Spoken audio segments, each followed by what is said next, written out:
Aunque parezcan todas iguales, las lágrimas de nuestros ojos no lo son.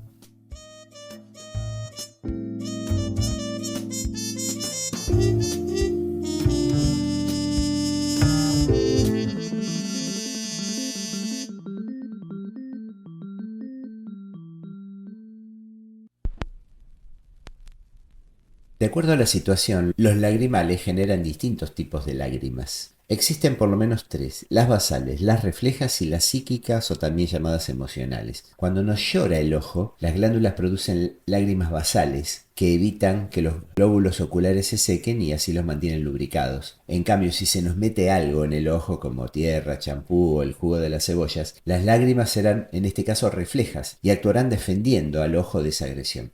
Por último, lloramos lágrimas psíquicas como respuesta a emociones fuertes como tristeza, dolor, rabia, incluso alegría. Podemos coincidir que en muchas situaciones especiales de la vida, luego de haber descargado nuestra angustia a través del llanto, solemos sentirnos mejor. Esto no es una impresión generalizada de la gente, tiene una base científica. Las lágrimas emocionales contienen un analgésico natural, la leucina encefalina. Tal vez por eso la abuela o mamá nos han dicho más de una oportunidad: llorá si tenés ganas de desahogarte. Así, las lágrimas resbalando por las mejillas hacen disminuir el nivel de angustia. Lentamente la persona se relaja, se calma, reduce su carga emocional y aumenta la lucidez para trabajar desde una parte más racional en el escenario que le toca. Así se logran que las emociones intensas se hagan más pequeñas y entonces manejables. Pero te voy a hablar de las lágrimas hoy que aparecen en la Biblia. Un famoso personaje, David, antes de ser proclamado rey de Israel, pasó varios meses huyendo y escondiéndose de Saúl, su enemigo político. En el Salmo 56, en la Biblia, hay una expresión muy conmovedora y a la vez intrigante que David expresa en esa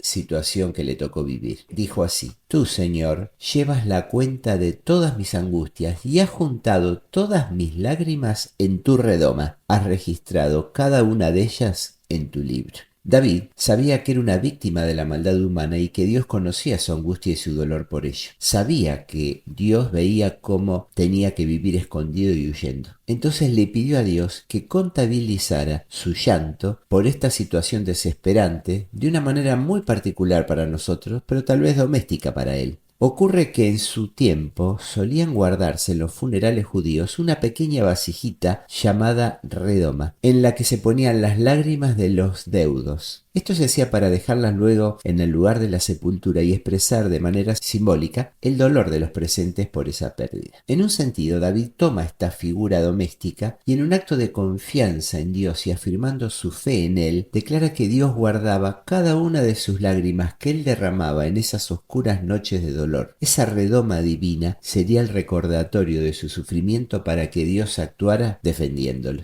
Me consuela pensar que Dios tiene una redoma para guardar mis lágrimas también. Cada lágrima de dolor que derramo, Él la guarda para acordarse de mí y defenderme de las injusticias de este mundo. A veces mi redoma se llena de lágrimas antes de que Dios intervenga, pero nunca dejó de cuidarme. Siempre lo hace, lo hizo y lo hará. Durante meses, David huyó de una muerte segura amparado por el Dios Todopoderoso que contaba cada una de sus lágrimas. Y ese mismo Dios es el que cuenta cada una de las mías también. Pero ahora quiero hablarte también de las lágrimas de Jesús. En los evangelios se registra 2 veces que Jesús lloró. Pero en ambas circunstancias no fue por lo mismo, y la Biblia usa distintas palabras para referirse a este llanto. En primer lugar, Jesús llora frente a la tumba de Lázaro. Su amigo había muerto hacía 4 días y ahora él está frente a la tumba. No llora porque no llegó a tiempo, porque podría haberlo sanado a distancia. Por alguna razón detuvo su camino hacia Betania, donde vivía Lázaro, y llegó cuando ya había superado el tiempo que los judíos consideraban que el alma se retiraba del cuerpo, es decir, 3 días. Él llegó al cuarto. Pero creo que Jesús estaba sintiendo otra cosa, porque él sabía que iba a resucitarlo, que iba a verlo vivir nuevamente. Entonces, ¿por qué lloraba Jesús? Si vamos al término griego que usa ahí, es único en toda la Biblia y representa un llanto contenido, es una lágrima que se escapa cuando no estamos emitiendo gemidos. Solo un silencio profundo y angustiante acompaña esas lágrimas. Jesús está presenciando el efecto de la desobediencia del Edén, cuando el pecado entra al mundo y con el pecado la muerte. Es la caída de su criatura y Jesús, Dios hecho carne, está sintiendo ese dolor y además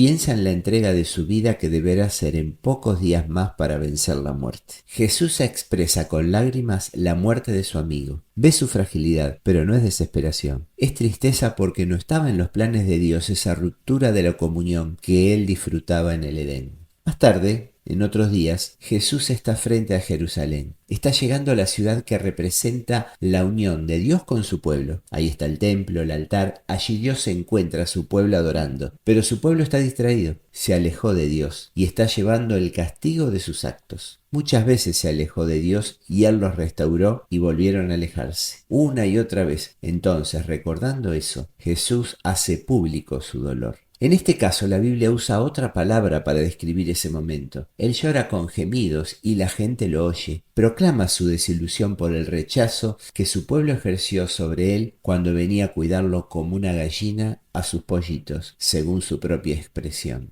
Pero ahora te pregunto y me pregunto, ¿por qué cosas llora hoy Jesús por mí? ¿Por mi debilidad? ¿Llora por mi falta de poder para vencer el mal? ¿Me ve débil y llora porque sufro? ¿Llora porque tengo que atravesar dolores y angustias? O tal vez llora porque lo rechazo, porque soy rebelde, porque repetidas veces soy porfiado en cumplir su voluntad o andar en sus caminos. ¿Por eso llorará? ¿O porque todavía no alcanzo a valorar su sacrificio por mí? Jesús vino al mundo para andar entre nosotros y comprendernos, en el dolor y también cuando le damos la espalda. Sus lágrimas hoy nos tienen que hacer pensar cómo nos portamos en esta vida y darnos una lección para que mejoremos y avancemos caminando para honrar su nombre.